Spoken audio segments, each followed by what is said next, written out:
नमस्कार, स्वागत आहे तुमचं आपल्या मम्मीज कोल्हापुरी किचन अँड लाईफस्टाईलमध्ये। आज आपण करणार आहोत अगदी गावाकडं जसे बनवतात तशी ही काटेभेंडीची आमटी। त्याच्याबरोबर काही लागत नाही, फक्त ठेचा आणि भाकरी किंवा नुसता गरम गरम भात आणि काटेभेंडीची आमटी खाल्ली तरी खूप छान लागते। करायला एकदम सोपी आहे, अगदी कमी साहित्यात बनवण्यासाठी।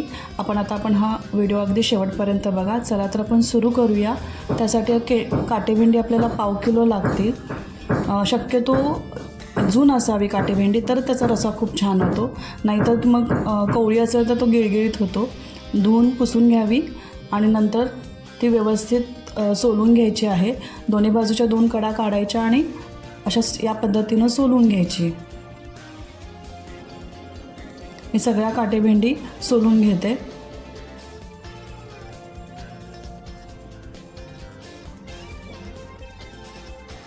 एक कांदा आपण बारीक कट करून घेऊया। आता आपण फोडणी टाकूया। त्यासाठी तेल 2 टेबलस्पून घ्या। तेल गरम झालं की मोहरी, जिरे फोडणीला टाकूया। कांदा टाकूया।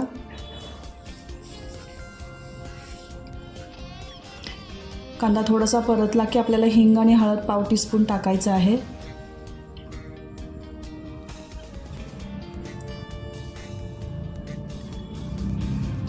आता त्याच्यामध्ये एक टोमॅटो बारीक कट करून टाकूया। थोडासा टोमॅटो परतला की आपल्याला त्याच्यामध्ये आपण जी सोललेली काटेभेंडी आहे ती काटेभेंडी टाकायची आहे। काही जण काटेभेंडी भाजून घेतात, पण काही करायची गरज नाही। जर काटेभेंडी जून असेल तर अजिबात गिळगिळीत होत नाही। तेलामध्ये थोडीशी आपल्याला परतवायची आहे।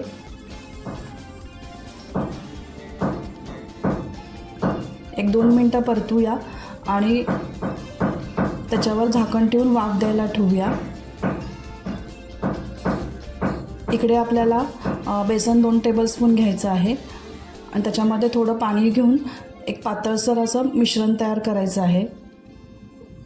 कुठलंही ओलं खोबरं वगैरे काही घालायची गरज नाही। हे असं एकदम साधं आणि खूप छान लागतं। काही जण ताकातसुद्धा भेंडी करतात। तर छान परतली गेलेली आहे।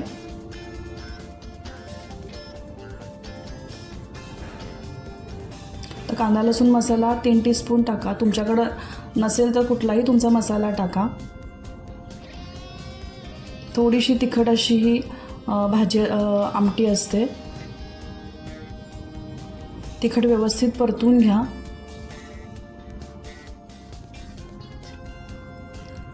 पातेल्यावर झाकण ठेवायचं आहे व 1 ग्लासभर पाणी त्याच्यामध्ये टाकायचं आहे। थोडंसं तिखट ह्याच्यामध्ये त्या भेंड्यांमध्ये मुरू दे यासाठी। 1-2 मिनिटांनी लगेच आपल्याला ते पाणी गरम झालं असेल, ते गरम पाणी त्याच्यावर टाकायचं आहे। व्यवस्थित ते मिक्स करून घ्यायचं आहे।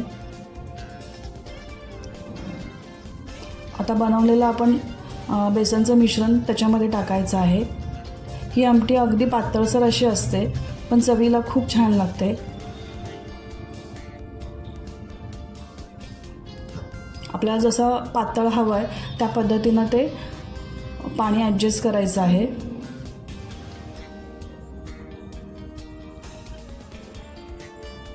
चवीनुसार मीठ टाका।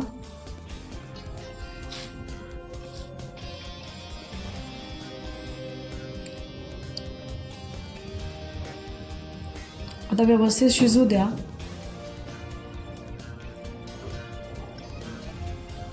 आता एक थोडं उकळी आल्यानंतर आपल्याला चिंच चवीनुसार टाकायची आहे। ही आंबट तिखट अशी ही काटेभेंडीची आमटी छान लागते। ह्याच्यामध्ये गूळ नाही टाकायचा। काही जण ताकातली चिंचेऐवजी ताक पण टाकतात, पण ताक काही वेळा फुटण्याची शक्यता असते। अशी आपली ही काटेभेंडीची आमटी तयार आहे। वरून भरपूर कोथिंबीर टाका। दाणे व्यवस्थित शिजलेले आहेत।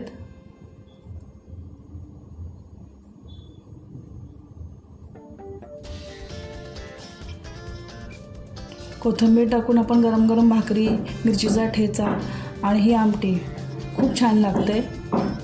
जर तुम्हाला ही गावरान रेसिपी आवडली असेल तर लाईक करा, शेअर करा आणि जर माझ्या चॅनलवर नवीन असाल तर सबस्क्राईब करायला विसरू नका. परत भेटूया अशाच नवीन गावाकडच्या रेसिपींसाठी.